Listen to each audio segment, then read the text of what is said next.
अस्सलाम वालेकुम, मैं आपको खुशामदीद कहता हूँ इनसाइट में। हमारे साथ तैमूर तालपुर साहब मौजूद होंगे और सिंध की जो सूरत हाल है उस हवाले से हम आज उनसे बात करेंगे। सिंध में कई तरह की डेवलपमेंट्स हो रही हैं। एक डेवलपमेंट तो ये है जो नालों की सफाई हो रही है और उसके किनारों पे तजावज़ात हैं। उन तजावज़ात के हवाले से बेशुमार मुतासरीन ऐसे बन चुके हैं जिनके बारे में ख़ुद अक़वाम मुत्तहिदा भी परेशान हो गई कि इतनी बड़ी तादाद में लोग घरों से बेघर हो गए। इसके साथ बहुत सी ट्वीट्स हैं जो कहीं एलिगेशंस की नज़र जद में आ रही हैं। वो इल्ज़ामात हैं पीपल्स पार्टी के ऊपर। पीपल्स पार्टी को कहा जा रहा है कि वो बिल्कुल सिंध की पार्टी बन के रह गई और सिंध कार्ड खेलती है। इन तमाम बातों का जवाब लेंगे। तैमूर तालपुर से हमारे साथ मौजूद है, आइए चल के उनसे बात करते हैं। अस्सलाम वालेकुम तैमूर साहब। वालेकुम जी, thank you very much. Sir, बहुत से इश्यूज हैं, उसके ऊपर बात करते हैं, लेकिन सबसे पहले ये तो अच्छा कदम है कि 80 गज का प्लॉट तमाम उन मुतासरीन को देने का ऐलान किया गया है जो नालों से मुतासर हो रहे हैं। लेकिन जो कराची बचाओ तहरीक सामने आई है वो कह रही है जिसका 200 गज का प्लॉट है उसको भी 80 गज का प्लॉट मिल रहा है। एक तो ये बताइए कितने ज़्यादा लोग मुतासर हुए हैं और क्या इकदाम उनके लिए किए जा रहे हैं? बिस्मिल्लाहिर्रहमानिर्रहीम। देखिए, हमने एक हाई पावर्ड कमेटी बनाई है, तश्कील दी है, जिसमें ये सारी चीजें रखी जाएंगी, क्योंकि ये सारी चीजें मेजॉरिटी आपकी लॉ से मनसूख है, कानून से मनसूख है। तो वही कमेटी जो है हमें सिंध हुकूमत को एडवाइस करेगी और उस पर फिर हम इम्प्लीमेंट करेंगे। तो मैं भी समझता हूं, मेरा भी जाती ख्याल यही है कि जिसको आप 80 गज का प्लॉट लेके 80 गज की रिप्लेसमेंट दे रहे हो तो 200 गज के प्लॉट पर भी 200 गज की ही रिप्लेसमेंट होनी चाहिए। बहुत हमारे पास इश्यूज हैं इस टाइम पर, स्पेशली फाइनेंशियल इश्यूज हैं। इसलिए मैं समझता हूं जो भी हम दे सके गनीमत होगी। और आपको ये भी चीज ध्यान में रखनी चाहिए कि पहला सूबा है पाकिस्तान का जिसने कोई ऐसा कानून निकाला है कि इंक्रोचमेंट, जो जमीनें इंक्रोचमेंट में जा रही हैं, सुप्रीम कोर्ट पे के हुक्म पर उसको सिंध हुकूमत अपनी तरफ से ये जमीनें दे रही हैं। तो बहुत सी ऐसी चीजें हैं जो हमने अभी तक डिसाइड नहीं की, हमें डिसाइड करनी है, पर वो उसी कमेटी जो हमने तश्कील दी है उसके साथ बैठकर ये सारी चीजें तय की जाएंगी इंशाल्लाह। अच्छा, उसमें एक एलिगेशन ये आया कि पहले जो सुप्रीम कोर्ट का ऑर्डर है उसके तहत यह था कि नालों के साथ कोई सड़क नहीं बनेगी, लेकिन अब वो ये कहते हैं कि जी 30 फुट चौड़ी सड़क बनाने का ऐलान हो गया, सिवाय सईद गनी साहब की कॉन्स्टिट्यूएंसी के जहाँ पे 12 फुट की सड़क बन रही है। तो उन्होंने कहा अगर बनानी है तो यहाँ भी 12 फुट की सड़क को, ऐसा कोई इल्म है आपके? बिल्कुल जी, अगर हम यहाँ पर इन जगहों को जो इंक्रोचमेंट खाली करा रहे हैं, अगर इनकी साइड पर हमने रास्ता नहीं बनाया तो अफसोस फिर वही 2 साल में, 4 साल में, 10 साल में, 20 साल में इंक्रोचमेंट शुरू हो जाएंगी। तो इस इंक्रोचमेंट को परमानेंटली नालों की साइडों से बंद रखने का यही एक वाहिद तरीका है कि हम सरकारी रोड की वहां पे तामीर कर दें, जो ट्रैवल करने में भी इस्तेमाल में आएगा और इससे ये कंफर्म हो जाए कि कल ये फिर से कभी इंक्रोच नहीं हो सकेंगी जगह। अच्छा, लेकिन वो जो बात हुई कि 30 फुट वाली सड़क की, तो अब एलिगेशन ये लग रहा है कराची बचाओ तहरीक की तरफ से कि जी जो सईद गनी साहब का इलाका है वहाँ पे सिर्फ 12 फुट की सड़क बनाने का ऐलान हुआ है उनकी कॉन्स्टिट्यूएंसी में, बाकी में 30 फुट की है। जी, मुझे नहीं पता कि वहाँ के डायनामिक्स क्या है सईद गनी साहब की कॉन्स्टिट्यूएंसी में। आई एम श्योर कोई प्रॉपर रीजन होगा, या कोई इतने डेंसली पॉपुलेटेड एरियाज होंगे या फिर कोई जमीन की कमी होगी। पर इसके लिए बेहतर होगा कि हम सईद गनी से ही राब्ता करके पूछें कि क्या वजह है कि वहां पर 12 फुट और दूसरी जगह पर 30 फुट। ठीक है। वैसे ये जो अभी तक सफाई आप लोगों ने की है, आपके ख्याल में अभी जब कोई ऐसी बारिश आती है तो अब आपका इंतज़ाम मुकम्मल है कि बारिश से निपटने के लिए इंतजाम काफ़ी हैं? अब नालों की सफाई भी साथ ही शुरू हो गई है या नहीं हुई अभी? जी शुक्र अल्हम्दुलिल्लाह। मैं समझता हूं कि ये जो बरसात इस बार आएगी उसमें जो हालात हमेशा होते हैं वो नहीं होंगे। ऑफकोर्स जब अर्बन फ्लडिंग होती है, जब बहुत ज्यादा बारिश होती है और वहां पर निकाल का रास्ता नहीं होता या निकाल के रास्ते बंद होते हैं, या आजकल के हालात में तो जान के ये रास्ते बंद किए जाते हैं। आपको पता है वो कौन सी मशहूर जमाना जमात है जो बोरियों में पत्थर डाल के भी इन रस्तों को बंद करते हैं ताकि केओस हो, लोगों का नुकसान हो और हुकूमत की बदनामी हो। तो इस बार जो है सिंध हुकूमत ने बहुत स्ट्रिक्ट विजिलेंस रखी है कामों के ऊपर। आपने देखा होगा जो तरीकेकार है वही हमने सारा चेंज कर दिया। पहले सिर्फ कोई भी जाके कहता था अभी हमने स्लज निकाल दिए, इतने 100 किलो, इतने 100 मन का हिसाब दे देते थे और हमें भरोसा करना पड़ता था। अब तो सिंध हुकूमत ने नस्पेक के नाम से एक कंपनी को बीच में डाला है। जब भी वहां से स्लज निकलेगा, सफाई होगी, उस स्लज को थर्ड पार्टी जो है वो वे करेगी, उसके बाद उसको पेमेंट भी वहीं पे दी जाएगी जहां पर वो स्लज हमें फेंकना होगा, ताकि इधर उधर और कहीं कचरा ना हो। तो हमने एक बड़ा अच्छा सिस्टम, बड़ा अच्छा निजाम बनाया है अपना। उसको मैं समझता हूँ इम्प्लीमेंटेशन इस बार देखेंगे कराची के बाद, और आई एम श्योर उसके अलावा भी हम जो है सेफ्टी प्रिकॉशंस तो लेते हैं। बरसातों से पहले हम डीसीज को बताते हैं कि जो जो इलाके हैं, जो लो लाइंग एरियाज हैं, जहां पर पानी जमा हो सकता है, वहां के लिए ऑलरेडी एक प्लान ऑफ एक्शन रेडी होगा। अगर किसी को निकालना पड़ा ऐसे एरिया से, तो उनके लिए भी बंदोबस्त सरकारी जगहों पर खाने पीने का, मेडिकेशन का, हर चीज इन एडवांस हुई भी होगी तैयार। अच्छा, ये जो पत्थर डालने वाली आपने बात की, ये बड़ी मानी खेज है। मतलब ये कौन सी पार्टी है, जरा नाम भी अगर ले दें, और ये क्यों करते हैं, मतलब ऐसा? ये वही जमात है जो भत्ता ना मिलने पर सैकड़ों लोगों को जिंदा जला देते हैं। ये वही जमात है जो लंदन के एक इशारे पर सवे लोगों की अमवात के जिम्मेदार होते थे। ये वही लोग हैं जो भत्ता ना मिलने पर माओ के बच्चों को उनसे जुदा करके और किडनैप करके ले जाते थे। ये जमात ओल्ड एमक्यूएम है, जिसका मास्क चेंज करके आज एक नई शक्ल सामने ले आए हैं। अच्छा, तो वो मतलब कभी मौका मिलेगा ज़रा उनसे भी इस बारे में बात करेंगे। लेकिन अभी आज की खबर ये है कि वो तकाजा ये कर रहे हैं कि जो सिंध गवर्नमेंट है वो बुरी तरह नाकाम हो चुकी है, यहाँ गवर्नर राज नाफिज हो जाना चाहिए। कोई ऐसी खबर है आपको? मतलब ये क्यों तकाजा किया जा रहा है? ऐसे कई खतरनाक ख्वाब देखती रहती हैं एमक्यूएम जैसी जमातें, जिनको पब्लिक ने, अवाम ने आउट कर दिया है। आपको याद होगा पिछली बार कितनी सीट्स एमक्यूएम लेके आई थी, और आज कंपेयर करें तो उनके पास कितनी सीटें बची हैं कराची में। कुछ सीटें पीटीआई के पास चली गई, वो भी I am sure first and last time ही उनको मिली है। और आपने देखा किस तरह से कराची में अलग अलग जगहों से, अलग अलग सीटों से पाकिस्तान पीपल्स पार्टी कामयाब हो रही है। ये आपके सामने है। फैसल वाबड़ा की भी सीट आई, आपने देखा फैसल वाबड़ा ने ये सीट खाली की, तो उसके बाद हम नंबर 1 पे आए, हमने वो सीट जीती। बहुत क्लोज मुकाबला रहा हमारा साथ नून लीग के साथ, और पीटीआई की जमातें जो आज वफाकी हुकूमत बैठी हैं वो 5वें और 6वें नंबर पे आई हैं। आपने इसके अलावा भी देखा कि अभी तक पीटीआई ने 13 बाई इलेक्शंस कराई हैं। 13 बाई इलेक्शन में से 12 by elections sitting federal government हार चुकी है। तो यू कैन इमेजिन ये और इनके एलाइज का क्या हाल होगा। ये गवर्नर राज भी चाहेंगे, ये मार्शल लॉ भी चाहेंगे, ये हर किस्म की ऐसी चीजें चाहेंगे, पर ये इनके वो ख्वाब हैं जो कभी पूरे नहीं होंगे। ये ख्वाब पूरा होने से पहले इनकी आंखें खुल जाएंगी और हकीकत इनके सामने आ जाएगी। वो सिंध की हद तक तो ठीक है, पीपल्स पार्टी ने सीटें जीती हैं, लेकिन सिंध से बाहर की आके सूरत हाल अगर देख लें तो आप नहीं समझते कि पीपल्स पार्टी इस वक्त सिंध की हद तक बिल्कुल रिस्ट्रिक्ट हो गई है, जो जिसके ऊपर इल्ज़ाम ये लगता है कि जी ये सिंध कार्ड खेलते हैं, जिसकी बुनियाद के ऊपर सीटें इनको मिलती हैं, और सिंध से बाहर अब पीपल्स पार्टी अमलन ख़त्म हो चुकी है। इस बारे में क्या फरमाइएगा? अब्दुल रऊफ साहब, इस बात में कोई गिला, कोई शिकवा नहीं है, कोई गलत बात नहीं है कि वाकई हम लिमिटेड हो गए थे कुछ वक्त के लिए। सिंध तक आपने देखा है जिस तरह से अभी चेयरमैन बिलावल भुट्टो जरदारी साहब और आसिफ अली जरदारी साहब अपनी लॉबिंग कर रहे हैं, पार्टी को मजबूत करने की कोशिश कर रहे हैं, अपने एलाइज ढूंढ रहे हैं। पंजाब में हमें बहुत से नए एलाज हैं जो आज पीटीआई के साथ थे। उन्होंने हमसे कमिटमेंट किया है कि हम अगली इलेक्शन आपस में एक साथ इकट्ठा लड़ेंगे। जहां तक बात की आपने बाकी सीटों की, जो ये 13 इलेक्शंस हुई हैं, तो मेजॉरिटी ऑफ द सीट्स जो है वो पीडीएम एक साथ जीत के आई है। पीडीएम की जितनी भी जमातें हिस्सा थी, उन्होंने एक दूसरे की मदद की मेजॉरिटी ऑफ द सीट्स पे। तो हम भी उसमें बहुत बड़ा किरदार पाकिस्तान पीपल्स पार्टी का समझते हैं। खसूसन आपने देखा जब शुरू में इन लोगों ने ये बात की कि हम इलेक्शन नहीं लड़ेंगे, सीटें छोड़ देंगे, पार्लियामेंट से इस्तीफा दे देंगे, तो चेयरमैन बिलावल भुट्टो जरदारी साहब ने ही उनको इस चीज पे आमादा किया कि इलेक्शन हम लड़ेंगे, मुकाबला करेंगे और जीत के आएंगे। और वो जीत आपके सामने है किस तरह की। खसूसन जिस तरह से यूसुफ रजा गिलानी साहब नेशनल असेंबली की सीट जीत कर आए, it is a big eye opener for everyone.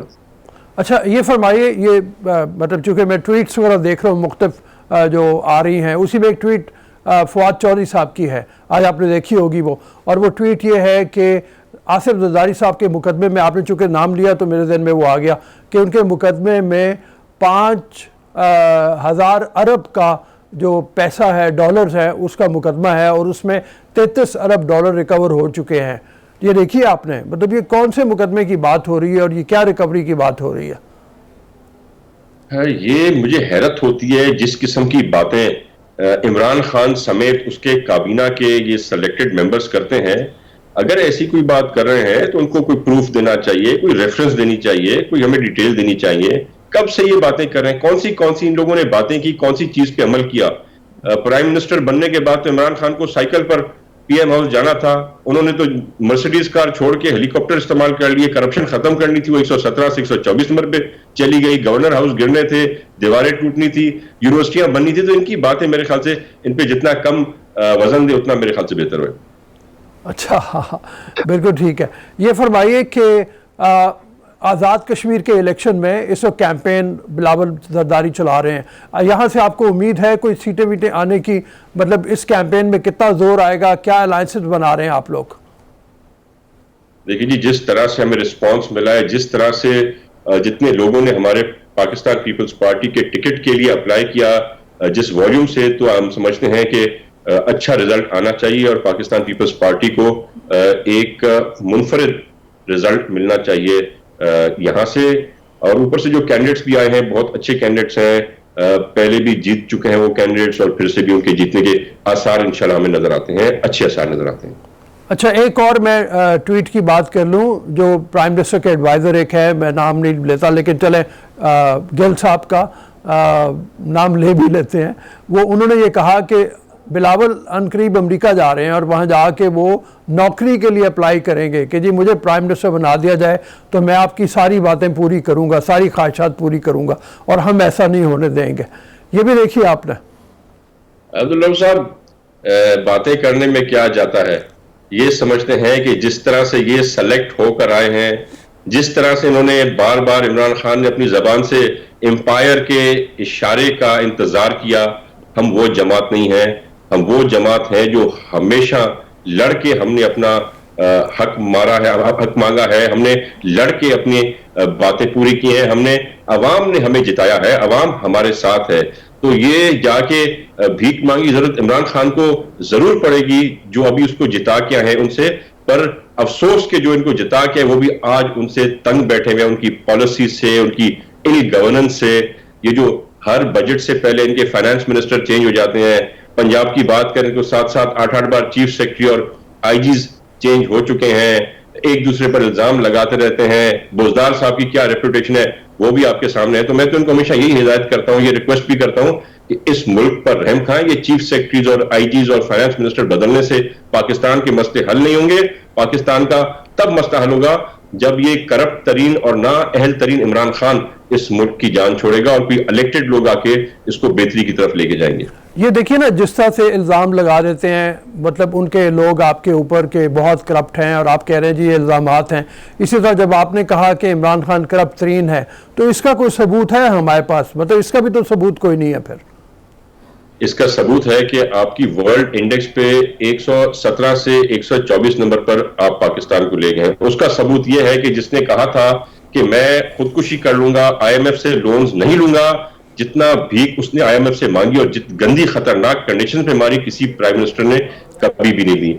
और वही जो कहता था एमनेस्टी चोर लेते हैं और डाकुओं को मिलती है, तो एमनेस्टी ली इमरान खान ने, और जो जबान इस्तेमाल की उसने उस जमाने में डाकू के लिए, तो मुझे बड़े दुख से कहना पड़ता है उनकी बहन ने वो अरबों रुपए एमनेस्टी के थ्रू वाइट कर दी, जो उसने डिक्लेयर किया कि मैंने कपड़े सी के बनाए हैं। तो अवाम के सामने मेरे ख्याल से इससे ज्यादा किसी चीज की जरूरत नहीं है। वो देख चुके हैं, वो समझ चुके हैं कि इनका मकसद ही आके और माल कमाना था। आपने देखा है आजकल जो इनके स्कैंडल्स चल रहे हैं, चाहे शुगर स्कैंडल हो, इनका वीट स्कैंडल हो, इनकी मेडिसिन माफिया हो, तो हर तरफ से इन लोगों ने करप्शन की इंतहा कर दी है। मालम जब्बा हो, इनका जो है बीआरटी आपने देखा कितने में बनना था और कितने में प्राइस एस्केलेट करके ले गए। एक अनबिलीवेबल जंप था उसके अंदर। इनके जो आजकल रोड्स के स्कैंडल्स चल रहे हैं, वो भी आपके सामने। हेरिंग रोड में क्या हुआ, किसने माल कमाया, माल कमा के कोई बाहर चला गया फिर वापस भी आ गया। तो all this is in front of the people. यही वजह है कि पीटीआई आज 13 में से 12 इलेक्शन हार के बैठी हुई है और उसके जो खिलाफ है वो 12 इलेक्शन जीत के बैठे हुए हैं। Thank you very much Taimur Talpur sahab, आप हमारे साथ मौजूद थे। हम इसके बाद अब ब्रेक के लिए जाएंगे और ब्रेक से जब हम वापस आएंगे तो आदिल नजम साहब हमारे साथ मौजूद होंगे। हम बात करेंगे पाकिस्तान और अमेरिका के ताल्लुकात के हवाले से, इसमें कितनी ख़राबी आई है, ख़राबी की बुनियाद क्या है, अमेरिका ने जो पाकिस्तान को अड्डे देने के लिए कहा और पाकिस्तान ने इनकार कर दिया, प्राइम मिनिस्टर ने कैटेगोरिकली कह दिया कि हम अमन के अलावा किसी भी सूरत में पार्टनर नहीं बनेंगे किसी भी पावर के, उसके हवाले से मुज़मरात क्या होंगे, क्या नुकसानात पाकिस्तान को हो सकते हैं, अमेरिका की तरफ से क्या पाबंदियां लग सकती हैं, इस बारे में बात करेंगे एक छोटी सी ब्रेक के बाद। इजाज़त दीजिए ब्रेक के लिए।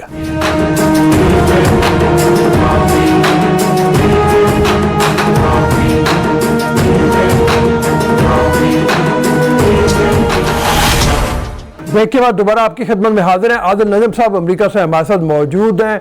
अस्सलाम वालेकुम आदिल।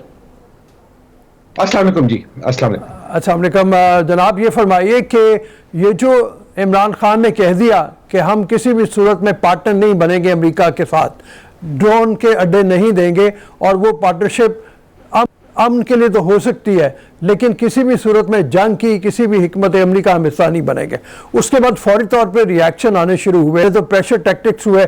हमारे वज़ीर ख़ारजा ने कह भी दिया कि चाइना के साथ ताल्लुकात के लिए डायरेक्टली तो हमें कुछ नहीं कहा गया लेकिन इनडायरेक्टली बातें होती रहती हैं। ऐसी कोई सूरत हाल है। और फिर ये जो हुआ कि पाकिस्तानी फ़ौज को भी उन अफवाज में शामिल कर लिया गया जहाँ नौउम्र लोगों को भर्ती किया जाता है, जिसकी बुनियाद के ऊपर पाकिस्तान के ऊपर कई पाबंदियाँ लग जाएंगी।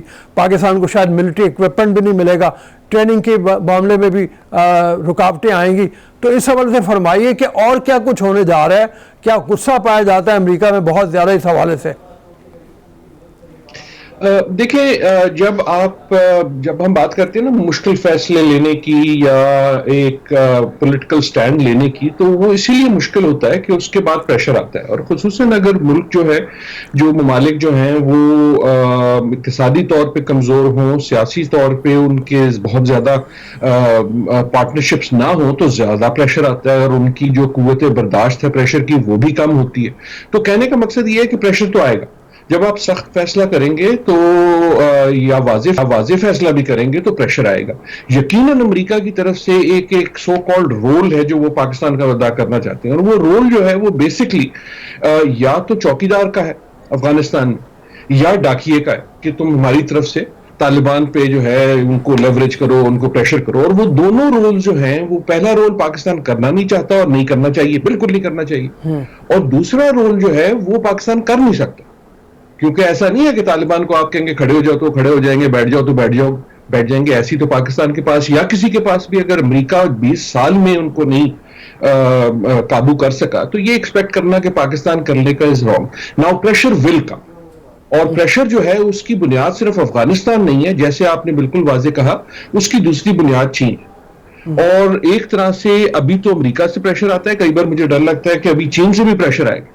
और अगेन पाकिस्तान के लिए तो बेहतर यही है कि पाकिस्तान बिल्कुल वाजे हो और बार बार ये कहे कि हमारा इंटरेस्ट पाकिस्तान है, तो यकीनन आएगा। एक मैं गुजारिश कर दूं, वो जो आपने बात की कि फौज जिसमें कम उम्र नौजवान शामिल होते हैं, तो जो इस मसले पे इंटरनेशनल कन्वेंशन है उसमें सिर्फ 2 ममालिक हैं जो अंडर एज चिल्ड्रन इनको एम्प्लॉय करते हैं, नौजवान नहीं चिल्ड्रन। एक उसमें से यूएस है, क्योंकि उनकी जो एकेडमी है वो बहुत कम उम्र में कहीं ज्यादा उससे कम करती है। तो ये मेरे ख्याल में एक तरह से ये इसमें कुछ नाराबाजी भी है, लेकिन यकीनन जब एक तरफ से नारा जो है वो एक आलमी कुव्वत से लगेगा और दूसरी तरफ जो है एक डेवलपिंग कंट्री लाइक पाकिस्तान होगी, तो पाकिस्तान पे प्रेशर होगा। FATF में भी होगा, दूसरी इक्तिसादियात में भी होगा, दूसरे फोरम्स में भी होगा। लेकिन मेरे ख्याल में ये इस पे स्टैंड लेना दुरुस्त है और उस प्रेशर को हमें बर्दाश्त करना पड़ेगा, क्योंकि ना करने की जो कीमत है वो उस प्रेशर से कहीं ज्यादा है। जो करने की कीमत है वो भी तो काफ़ी ज़्यादा है। मतलब आपने जैसे कहा ना करने की कीमत कह लें उसको, उसमें यह है कि FATF से पाकिस्तान का निकलना मुश्किल हो जाएगा ग्रे लिस्ट से।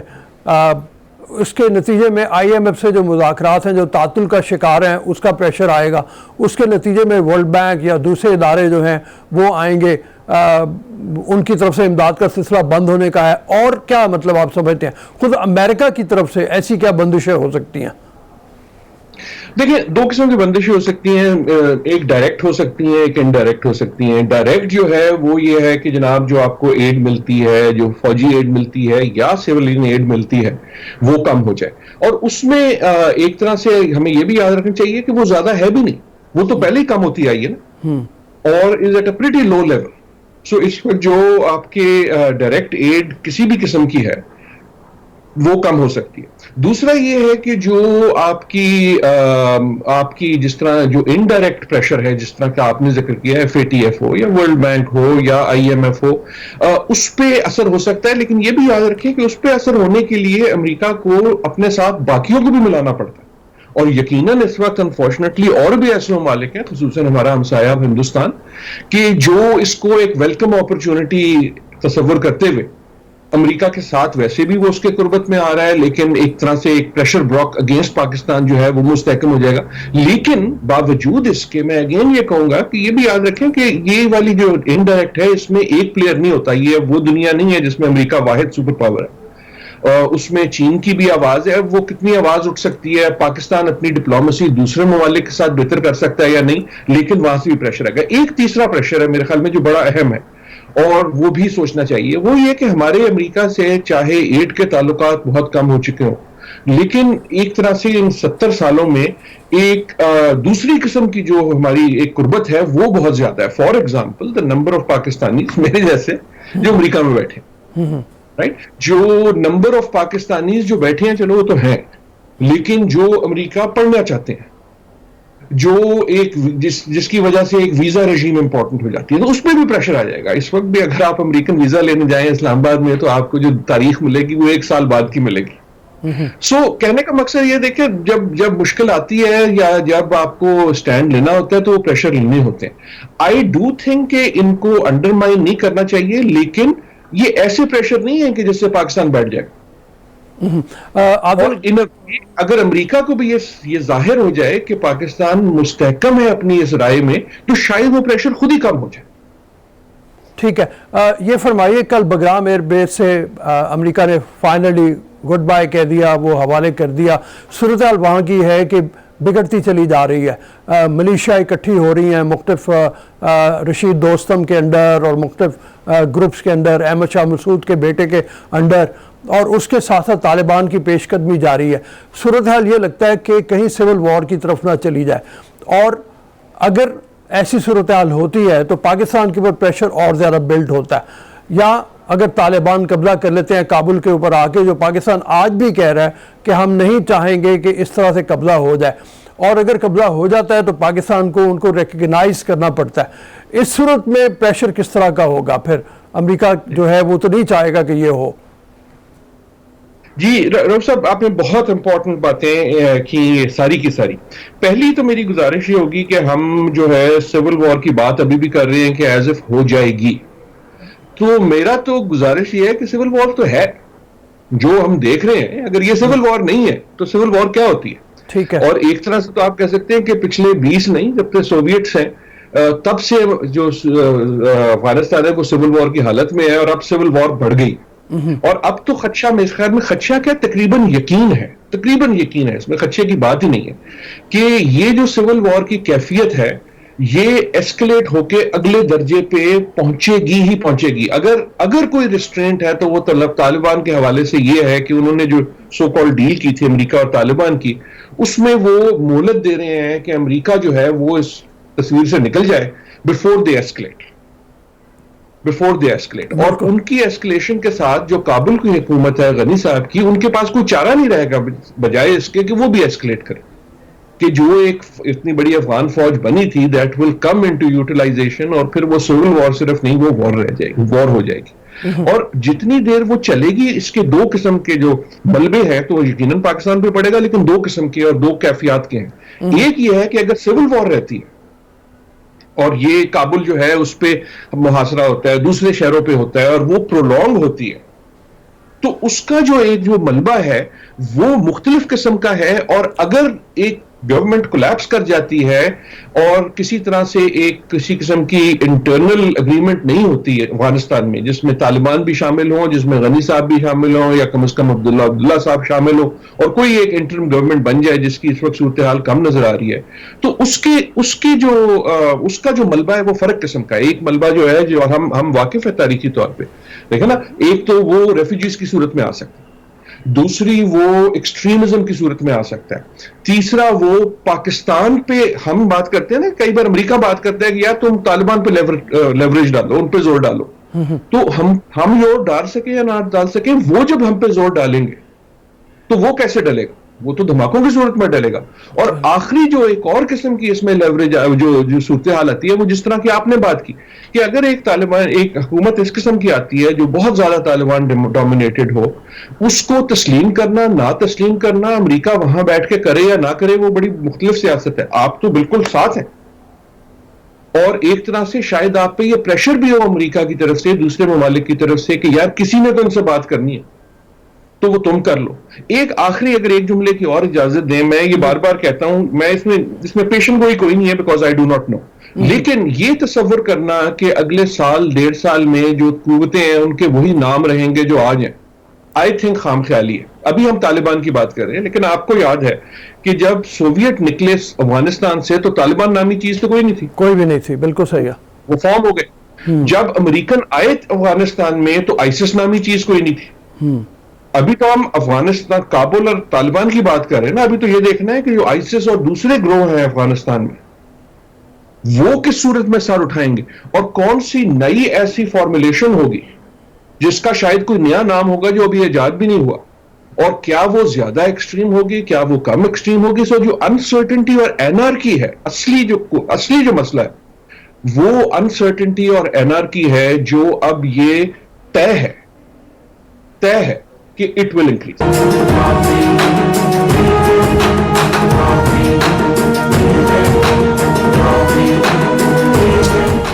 अच्छा, ये फरमाइए कि बहुत से billions of dollars rather pledge किए हुए हैं अमेरिका ने भी, यूरोप ने भी, कि तालिबान की अगर हुकूमत ना आए, अगर गवर्नमेंट जो है वो एक कंसेंसस के साथ मिलजुल के गवर्नमेंट बना लें, तो उसकी सपोर्ट के लिए बनी होगी। अगर तालिबान आते हैं, जाहिर है वो ग्रांट तो उनको नहीं मिलेगी, वो सपोर्ट उनको नहीं मिलेगी, और फिर उनको इधर उधर देखना पड़ेगा अपने आप को इस्टेब्लिश करने के लिए।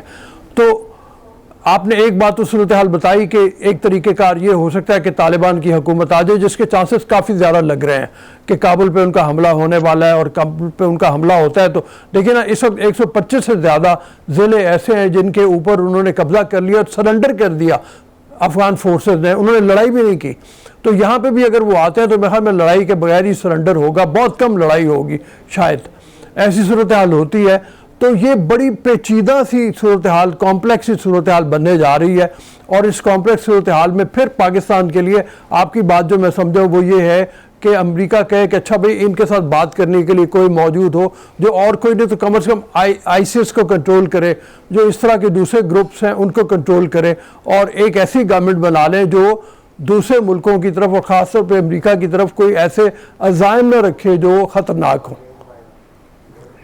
बिल्कुल, देखिए दो गुजारिशात। पहली, काबुल के बारे में आई एम नॉट कन्विंस्ड कि वो बड़ी जल्दी गिर जाएगा। इन अ वे इस वक्त ये लग रहा है कि जो गनी साहब और जो काबुल इस्टेब्लिशमेंट है, वो एक तरह से फोर्ट्रेस मेंटालिटी फॉर काबुल कर रहे हैं कि अच्छा यार बाकी जो है वो छोड़ दो, लेकिन काबुल जो है, the battle for Kabul might last much longer than we think. I don't know, मेरे पास अगेन मैं मौजूद नहीं हूं वहां, लेकिन तारीख देखते हुए I will not be sure कि जिस तरह बाकी डिस्ट्रिक्ट गिर रहे हैं, दे आर दी मेट्रिक की इसके साथ क्या होगा। और जैसे मैंने कहा कि प्रोलॉन्ग होना जो है वो बजाते खुद उसकी कीमत है, कि जितना वो तवील जाएगा अनसर्टेनिटी। अच्छा, दूसरी बात ये कि जो आपने बात की वो बहुत इंटरेस्टिंग। अब जब बाइडेन साहब की मुलाकात हुई गनी साहब से, तो अगर आप उसको केयरफुली पढ़ें तो वो बारी बारी ये कह रहे हैं कि हम अफगानिस्तान के साथ, वो ये नहीं कह रहे कि गनी मैं तुम्हारे साथ हूं, वो ये नहीं कह रहे कि मैं काबुल के साथ हूं, वो कह रहे हैं अफगानिस्तान के साथ है। तो यकीनन इस वक्त हम जब बात सोचते हैं तो अमेरिका और तालिबान दो बड़ी ऑपोजिट फोर्सेस लगती हैं, लेकिन देखिए पिछले 1.5 साल में तमाम गुफ्तगू जो हुई है वो काबुल से नहीं हुई, वो तो तालिबान से हुई है। मेरे ख्याल में एक तरह से अमेरिका इंटरनलाइज कर चुका है, और अगर आइसिस जैसी दूसरी आइसिस या कोई और फोर्स उठती है तो फिर the Taliban might be the preferred partner. देखो ना, एक पार्टनर तो वो बनता है ना कि सबसे आपका दुश्मन कौन है। और अमेरिका का जो इंटरेस्ट है वो बिल्कुल वो है जो आपने जिक्र किया है, और वो उस पर साफ वो खुल के बोल रहे हैं। वो कहते हैं हमने लेसन सीख लिया, हमारा इंटरेस्ट ये है कि अफगानिस्तान से हम पे हमला ना, और अगर अफगानिस्तान का जो है अफगानिस्तान जाए, अफगानी जाने, अफगानिस्तान जाने। So I am not fully sure कि ऐसा है कि जो ये इमदाद वगैरह का चक्कर है ये सिर्फ गनी साहब स्पेसिफिक है। देख, दो चार ऐसी सूरत हाल हैं जिसमें किसी न किसी किस्म की इमदाद आ सकती है। फॉर एग्जाम्पल, तालिबान की जो भी अगर गवर्नमेंट बनती है तो उसमें आई कैन बेट के you will also have some elements जो इस वक्त जो है वो काबुल के साथ है, क्योंकि ये बड़ी तो हमें हर इनकी गवर्नमेंट बड़ी फ्लूइड रही है एक तरह से दूसरी, और हम हर मुल्क में देखते हैं। And that might give the US cover कि उस किस्म की इमदाद जो एंटी फर्दर एक्सट्रीम है उनके लिए। अगर तालिबान की गवर्नमेंट ऐसी बनती है कि वो बिल्कुल बहुत ज्यादा एंटी अमेरिकन है, बहुत ज्यादा उसमें रेटरिक है, बहुत ज्यादा एक्सट्रीमिज्म, सो कहने का मकसद ये कि अनसर्टेनिटी है, but I will not right out the American disinterest. एक और भी इसमें तारीखी हवाला जो है वो वियतनाम का है। अगर देखें ना, हम सोचते हैं कि जो हो रहा है वो हमें याद आता है सोवियत यूनियन का जाना, लेकिन इन द अमेरिकन माइंड ये जो उनको याद आता है ये देख के, वो ये है कि यार हम जब वियतनाम से हम निकले थे तो वहां से भी ऐसे निकले थे कि यार जाओ और जिसके हाथ छूटता है छोड़ दो। And in a way that story for them is कि then right now Vietnam and America के इक्तिसादी ताल्लुकात भी बड़े डीप हैं, दूसरे भी बहुत डीप हैं। So that might be the framework they are thinking of. अच्छा, ये फरमाइए, वियतनाम मेरा भी जाना हुआ है और मैंने 2-3 दफ़ा मेरा जाना हुआ है वहाँ पे, और मैंने जाके ये देखा कि अमेरिका ने किसी और तरीके से वहाँ पे इन्वेजन किया, और वो इन्वेजन एक कल्चरल इन्वेजन है, वो इन्वेजन इंडस्ट्री का इन्वेजन है, और वो इन्वेजन करके मेरे ख्याल में उनको जंग से इतना फ़ायदा नहीं हुआ होगा जितना इस इन्वेजन से हुआ है। तो ये एक सबक ये भी हो सकता है कि इस तरह का इन्वेजन ये किया जाए। अदरवाइज़ एक बड़ी शानदार फिल्म है सदीक बर्मा की उसामा, कि जो सूरत हाल मतलब अफ़गानिस्तान में बनने जा रही है, उसमें औरतों के साथ क्या सलूक होगा, बच्चों के साथ क्या सलूक होगा, छोटी बच्चियों के साथ क्या सलूक होगा, किस तरह से रिजिडिटी आ जाएगी। तो वो सबक को देखते हुए मेरे ख्याल में अगर वो तरीक़ेकार जो इस वक्त वियतनाम में है, अमेरिका शायद उसको प्रेफर करे। अमेरिका तो यकीनन प्रेफर करेगा। देखिए, इस वक्त भी अगर तशवीश है, मैंने अगेन आई कीप सेइंग कि अमेरिका में अगर अफगानिस्तान की इस वक्त बात होती है तो वो इन हवालों से होती है, खवातीन के साथ जो ऑलरेडी हम जहां जिन डिस्ट्रिक्ट्स में तालिबान कंट्रोल कर रहे हैं। सो उनका क्वेश्चन ये है कि यार वो तो ऑलरेडी चेंज हो रहा है, वही रिजिडिटी, वही एक्सट्रीमिज्म, वही साइड लाइनिंग बच्चों की, खवातीन की, बच्चियों की तालीम की। So that is a concern. Now जैसे आपने कहा, I think that Vietnam model जो आप कह रहे हैं, that might B preferable in the mind. Problem ये है कि वियतनाम में जो ऑपोजिशन थी वो आइडियोलॉजिकल थी, कम्युनिज्म वर्सेस कैपिटलिज्म था। अफगानिस्तान में जो तालिबान के साथ उनकी दराड़ है वो आइडियोलॉजिकल है, लेकिन कल्चरली आइडियोलॉजिकल है, पॉलिटिकली आइडियोलॉजिकल नहीं है। ठीक है, मतलब ये कि उसमें कैपिटलिज्म कम्युनिज्म का सवाल नहीं है, उसमें इन कल्चरल वैल्यूज का सवाल है। सो इन अ वे उस मॉडल में कोई ना कोई चेंज आनी पड़ेगी। कि देख, सवाल तो यह ना कि देखें, वियतनाम को इतनी फिक्र नहीं थी उस कल्चरल इन्वेजन की, उनको इतनी फिक्र नहीं थी कि उनके जो, अगर आप जैसे आपने कहा, आप भी गए, मैं भी गया हूं, तो यू सी वेरी वेस्टर्नाइज्ड एक कल्चर, पहले भी तकरीबन वैसा ही था, एक वेस्टर्नाइज हो या ना हो लेकिन एक ओपन था। यहां तो मसला ही जो है उसका, जो आप समझे ना कि उसका जो आइकॉन है, सिंबल है, वो बुर्का है। तो वो जो कल्चरल जो अगर वो चाहते थे, और वो 20 साल में जितने पैसे, जितनी टोटल कंट्रोल, जितनी फौजी कुव्वत, जितनी सियासी कुव्वत थी उसके साथ नहीं कर सके, तो ये एक्सपेक्ट करना कि तालिबान गवर्नमेंट अगर आती है या तालिबान डोमिनेटेड गवर्नमेंट आती है वो अमेरिका को उसकी आजादी देगी इज अनलाइकली।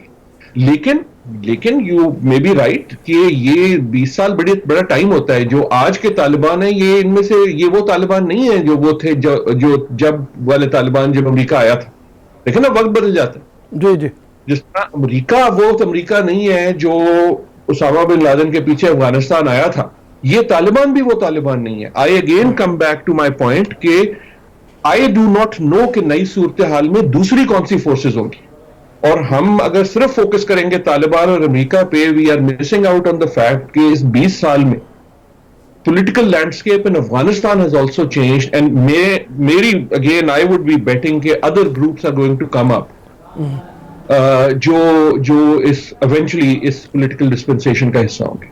अच्छा, ये पाकिस्तान के हवाले से एक बड़ी ये भी चीज़ चलती है कि पाकिस्तान अगर अमेरिका पाबंदियां ज़्यादा सख्त करता है तो पाकिस्तान ईरान गैस पाइपलाइन का मसला बेहतर हो सकता है। पाकिस्तान, या बड़ी बातें मैं आपको सुना रहा हूँ जो यहाँ पे फैली हुई हैं कि पाक ईरान ताल्लुकात बेहतर हो जाएंगे, और ईरान के बारे में ये कहा जा रहा है कि जी अगर पाकिस्तान तालिबान के साथ बेहतर ताल्लुकात नहीं बनाएगा तो ईरान तालिबान के साथ ताल्लुकात बना लेगा। यहाँ भी बड़े अजीबोगरीब वो कॉन्स्पिरेसी थ्योरीज चल रही हैं कि क्या होने जा रहा है, लेकिन ये ज़रूर है कि परेशानी फैली हुई है जो सोचने वाले हल्के हैं उनके अंदर। देखिए, और I also do not know कि क्या होगा। मेरे ख्याल में इस किस्म की जो एक कंस्पिरेसी थ्योरी हो जाती है जो एक सिंगल डायमेंशनल होती है, इस पे मेरे ख्याल में ज्यादा गौर नहीं करना चाहिए, क्योंकि बैनुल-अक़वामी अमूर पे जब कोई भी मूव होती है तो वो सिर्फ आपकी और दूसरे फरीक की नहीं होती, वो और बहुत से प्लेयर्स होते हैं, वो भी तो मूव कर रहे होते हैं ना, जिसने आपने ईरान का जिक्र किया, लेकिन चीन सबसे अहम है। मेरे ख्याल में अगर साया है सारे पे किसी और का अमेरिका और पाकिस्तान के अलावा, तो वो अफगानिस्तान का नहीं है, वो चीन का। और पाकिस्तान के हद से मेरे ख्याल में गोल यही होना चाहिए कि यार हम साइड लेने वाले नहीं है, हम सीख चुके हैं। आई होप हम सीख चुके हैं आई होप हम सीख चुके हैं कि वो जो सियासत थी कि मैं इस चौधरी के साथ, उसने हमें कुछ नहीं दिया, और हम आगे भी किसी चौधरी के साथ नहीं होना चाहते। हम वो चाहते हैं कि हमारी इक्तिसादी तरक्की हो, चाहे वो अगर ईरान भी कुछ आ जाए। सो कहने का मकसद इसमें सिर्फ ये है कि while all of these things may be true, लेकिन आई डू नॉट थिंक कि इस वक्त की कशीदगी का मतलब ये है कि अमेरिका से कुट्टी कुट्टी हो जाए, और ये पाकिस्तान का गोल नहीं होना चाहिए। ठीक है, गोल ये है कि जो एक आदत पड़ गई है कि यार तुम कहोगे छलांग मारो और हम कूद जाएंगे, थैंक यू, जो एक आदत पड़ गई है वहां भी और यहां भी, थैंक यू वेरी मच, वापस रिवर्स करें। थैंक यू वेरी मच आपके टाइम का।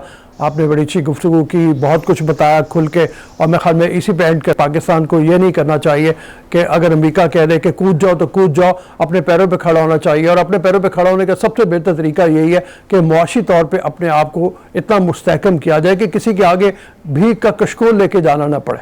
ये बार बार यहाँ से पैगाम आ रहा है, बाहर से भी पैगाम आ रहा है। पाकिस्तान अमेरिका के ताल्लुकात जैसे पहले से अब वैसे नहीं रहेंगे। अफगानिस्तान में क्या होगा इसकी सूरत हाल तो दिन ब दिन तब्दील हो रही है, और आने वाला वक्त ही बताएगा, लेकिन पाकिस्तान को बहुत मोहतात अंदाज में अपनी पॉलिसी बनाने की ज़रूरत है। और चीन की तरफ जैसे वो कहा, हिमालय से ऊपर पहाड़, हिमालय के पहाड़ से ऊपर दोस्ती है हमारी, तो उसी को मुस्तहकम करने की ज़रूरत है। इसके साथ ही अभी इजाज़त दीजिए। अल्लाह हाफ़िज़।